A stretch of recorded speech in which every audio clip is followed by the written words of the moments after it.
கள்ள சாவுக்கு எதுக்குங்க நல்ல சாவு? என்ன சொல்கிறேன்னு புரியலையா? இப்போ கள்ளக்குறிச்சியில் பார்த்துக்கிட்டிங்கன்னா கள்ளசாராயம் குடிச்சு கிட்டத்தட்ட ஒரு 30க்கும் மேற்பட்டவர் வந்து உயிரிழந்திருக்காங்க. இதற்கு தமிழ்நாடு அரசு ரூபாய் 10 லட்சம் உயிரிழந்தவங்களுக்கு வழங்குறாங்க. நான் கேட்குறேன், அவன் என்ன போய் இராணுவத்தில் போய் என்ன போர் புரிஞ்சு நம்ம நாட்டை காப்பாற்றுறக்காண்டி உயிர் விட்டானா? அவனே வந்து கள்ளச்சாராயம் குடிச்சிட்டு செத்தவனுக்கு எதுக்குங்க நீ நிவாரண நிதி? அப்புறம் நாளைக்கு என்ன பண்ணுவாங்க? சரி, கடைசி சாக போகிற காலத்தில் எவனாச்சும் போய் கள்ளச்சாராயம் விட்டாங்கன்னா அதை வாங்கி குடிச்சிட்டு நிவாரண நிதிக்காண்டியே சாக ஆரம்பிச்சுருவாங்க.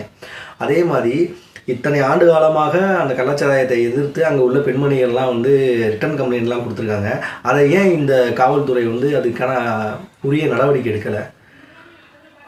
நடவடிக்கை எடுக்காததுக்கு என்ன ஒரு ரீசனாக இருக்கும்? நீங்களே நினச்சி பாருங்கள். உங்களுக்கும் தெரியும், எனக்கும் தெரியும்.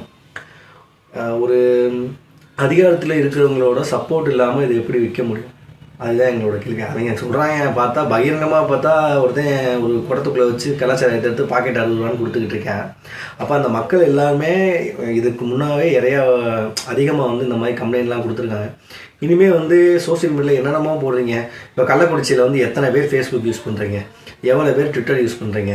அவங்கெல்லாம் வந்து இந்த மாதிரி அந்த சூழலில் இருக்கிறது, அந்த சூழலில் என்ன நடக்குன்னு உங்களுக்கு தெரியாது. இதெல்லாம் ஏன் எடுத்து நீங்கள் பகிர மாட்டீங்க?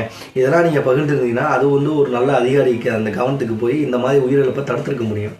இனிமேலாச்சும் சோசியல் மீடியாவில் என்னென்ன விஷயங்களை சொல்லணுங்கிறத தெளிவாக இருங்க. இளைஞர்கள் வந்து